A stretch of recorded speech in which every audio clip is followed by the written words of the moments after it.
Hi hello ಎಲ್ರು ಹೇಗಿದ್ದೀರಾ? Welcome back to Suji Vishnu vlogs. ನಾವಿವತ್ತು 4 ಕೆಜಿ ಆಗೋವಷ್ಟು ಸಾಂಬಾರ್ ಪುಡಿ ಮಾಡ್ತಾ ಇದೀರಿ. ಕರೆಕ್ಟ್ ಅಳತೆಯಲ್ಲಿ ಮಾಡ್ತಾ ಇದೀರಿ.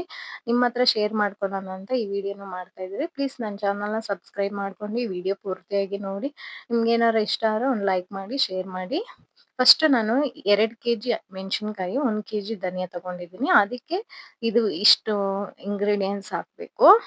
200 ಗ್ರಾಂ ಕಡಲೆಬೇಳೆ, 200 ಗ್ರಾಂ ಉದ್ದಿನಬೇಳೆ, ಹೆಸರುಕಾಳು 1/4 ಕೆಜಿ, ಚಕ್ಕೆ ಲವಂಗ ಒಂದು 20 ಗ್ರಾಮು, ಅರಿಶಿನ ಕೊಂಬು ಒಂದು 50 ಗ್ರಾಮು, ಮೆಂತ್ಯ ಒಂದು 50 ಗ್ರಾಮು, ಜೀರಿಗೆ ಒಂದು 1/4 ಕೆಜಿ, 100 ಗ್ರಾಂ ಸಾಸಿವೆ, ಇಂಗು, ಪೆಪ್ಪರ್ ಒಂದು 100 ಗ್ರಾಮು, ತೊಗರಿ ಬೇಳೆ ಒಂದು 1/4 ಕೆಜಿ, ಕಡಲೆ 1/4 ಕೆಜಿ, ಮತ್ತೆ ಅಕ್ಕಿ 1/4 ಕೆಜಿ.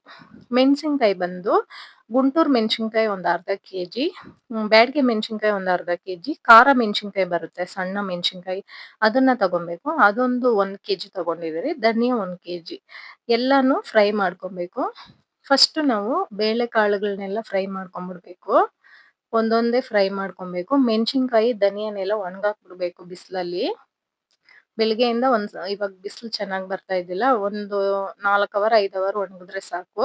ಇವಾಗ ಒಂದೊಂದೇ ಬೇಳೆಗಳೆಲ್ಲ ಹಾಕೊಂಡು ಫ್ರೈ ಮಾಡ್ಕೊಂತಾ ಇದ್ರಿ. ಜಾಸ್ತಿನೂ ಫ್ರೈ ಮಾಡಬಾರ್ದು. ಗ್ಯಾಸ್ ಸಿಮ್ಮಲ್ಲೇ ಇಟ್ಕೊಂಡು ಒಂದೊಂದಂಗೆ ಫ್ರೈ ಮಾಡ್ಕೊಬೇಕು. ಫಸ್ಟ್ ನಾನು ಕಡಲೆಕಾಳು ಫ್ರೈ ಮಾಡ್ಕೊಂಡೆ. ಆಮೇಲೆ ತೊಗರಿಬೇಳೆ, ಆಮೇಲೆ ಹೆಸರುಕಾಳು, ಇವಾಗ ಕಡಲೆ ಬೀಜ, ಕಡಲೆ ಬೇಳೆ ಫ್ರೈ ಮಾಡ್ಕೊಂತಾ ಇದ್ದೀನಿ. ಆಮೇಲೆ ಉದ್ದಿನಬೇಳೆ ಎಲ್ಲ ಸಿಮ್ಮಲ್ಲೇ ಇಟ್ಕೊಂಡು ಒಂದೊಂದೇ ಫ್ರೈ ಮಾಡಿ ಎಲ್ಲ ಒಂದು ಬಾಣಲಿಗೋ ಇಲ್ಲ ಕಡೆಗೋ ಯಾವ್ದಕ್ಕಾದ್ರೂ ಹಾಕೊಂಡು ತಣ್ಣಗಾಗೋದಕ್ಕೆ ಬಿಡ್ಬೇಕು. ಈ ತರ ಒಂದೊಂದೇ ಸಿಮ್ಮಲ್ಲಿ ಇಟ್ಕೊಂಡು ಫ್ರೈ ಮಾಡ್ಕೊಂತಾ ಇರ್ಬೇಕು. ಮೆಣಸಿನಕಾಯಿ ಆಮೇಲೆ ಧನಿಯಾ ಇದೆಲ್ಲ ಚೆನ್ನಾಗಿ ಒಣಗಾಕೋಬೇಕು.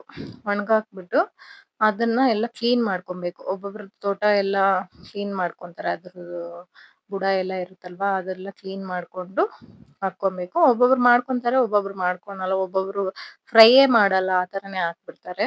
ನಾವ್ ಈ ತರನೇ ಯಾವಾಗೂ ನಮ್ಮ ಅಮ್ಮ ಯಾವಾಗೂ ಈ ತರನೇ ಮಾಡೋದು. ಮಾಡಿ 1 ವರ್ಷಕ್ಕಾಗಷ್ಟು ಮಾಡಿ ಎಲ್ಲಾರ್ಗು ನಮ್ಗೆಲ್ಲ ಕೊಟ್ಬಿಡ್ತಾರೆ.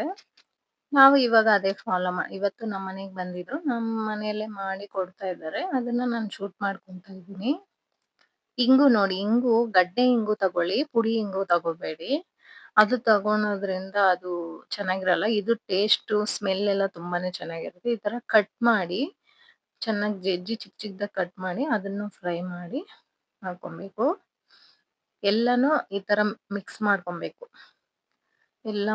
ಎಲ್ಲ ಫ್ರೈ ಮಾಡಿ ಹಾಕಿ ಈ ತರ ಎಲ್ಲ ಮಿಕ್ಸ್ ಮಾಡಾದ್ಮೇಲೆ ಈ ತರ ಬಿಸಿಲಲ್ಲಿ 1 ಅವರ್ ಒಣಗಿಸಿದ್ರೆ ಸಾಕಿದನ್ನ. ಮೆಣಸಿನಕಾಯಿ ಎಲ್ಲ ನಾವು ಆಲ್ರೆಡಿ ಒಣಗಿಸ್ಬಿಟ್ಟಿದ್ರಿ, ಅದಕ್ಕೆ ನಿಮ್ಗೆ ತೋರಿಸಿಲ್ಲ.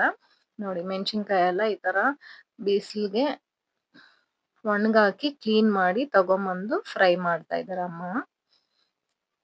ಇವಾಗ ಧನಿಯಾನೆಲ್ಲ ಸ್ವಲ್ಪ ಸ್ವಲ್ಪ ಹಾಕಿ ಫ್ರೈ ಮಾಡ್ಕೊಂಡ್ಬಿಟ್ರಿ. ಜಾಸ್ತಿ ಫ್ರೈ ಮಾಡಕ್ ಹೋಗ್ಬಾರ್ದು. ಸ್ವಲ್ಪ ಸ್ವಲ್ಪ ಹಾಕಿ ಫ್ರೈ ಮಾಡ್ಕೊಬೇಕು. ಯಾಕಂದ್ರೆ ಒಂದೇ ಪ್ರಮಾಣದಲ್ಲಿ ಫ್ರೈ ಆಗ್ಬೇಕು. ಜಾಸ್ತಿನೂ ಬ್ರೌನ್ ಕಲರು ಆಗ್ಬಾರ್ದು, ಜಾಸ್ತಿ ಕಲರು ಚೇಂಜ್ ಆಗ್ಬಾರ್ದು, ಉರಿಬಾರ್ದು. ನಿಮ್ಗೇನಾದ್ರು ಮೆಣಸಿನಕಾಯಿ ಉರಿಬೇಕಾದ್ರೆ ಸ್ವಲ್ಪ ಎಣ್ಣೆ ಹಾಕೊಂಡು ಫ್ರೈ ಮಾಡ್ಕೊಳ್ಳಿ. ಅವಾಗ ಅದು ಖಾರ ಘಾಟು ಅದು ಬರೋದಿಲ್ಲ. ಇವಾಗ ಇದು ಖಾರ ಮೆಣಸಿನಕಾಯಿ. ಫಸ್ಟ್ ಧನಿಯಾನೆಲ್ಲ ಫ್ರೈ ಮಾಡ್ಕೊಂಡ್ಬಿಟ್ಟೆ. ಇವಾಗ ಮೆಣಸಿನಕಾಯಿ ಎಲ್ಲ ಫ್ರೈ ಮಾಡ್ಕೊಂಡು ಈ ತರ ಒಂದು ಬ್ಯಾಗ್‌ಗೋ ಒಂದು ಟಬ್‌ಗೋ ಹಾಕೊಂಡು ಮಿಷಿನ್‌ಗೆ ಹಾಕಿಸ್ತಾ ಇದೀರಿ. ಅದು ತಣ್ಣಗಾಗೋಕ್ ಬಿಡ್ಬೇಕು. ತಣ್ಣಗಾದ್ಮೇಲೆ ಈ ತರ ಮಿಷಿನ್‌ಗೆ ಹಾಕ್ಸ್ಕೊಂಬಂದು ಒಂದು ನ್ಯೂಸ್ ಪೇಪರ್‌ಗೆ ಹಾಕಿ ಅದನ್ನ ತಣ್ಣಗಾಗೋದಕ್ಕೆ ಬಿಟ್ಬಿಡ್ಬೇಕು. ಹಂಗೆ ಎತ್ತಿಡ್ಬಾರ್ದು. ಆಮೇಲೆ ಈ ತರ ಜರಡಿ ಹಿಡ್ದು ಒಂದು ಬಾಕ್ಸ್‌ಗೆ ಹಾಕಿ 1 ವರ್ಷವರೆಗೂ ಸ್ಟೋರ್ ಮಾಡ್ಕೊಂಡ್ರು ಏನೂ ಆಗಲ್ಲ.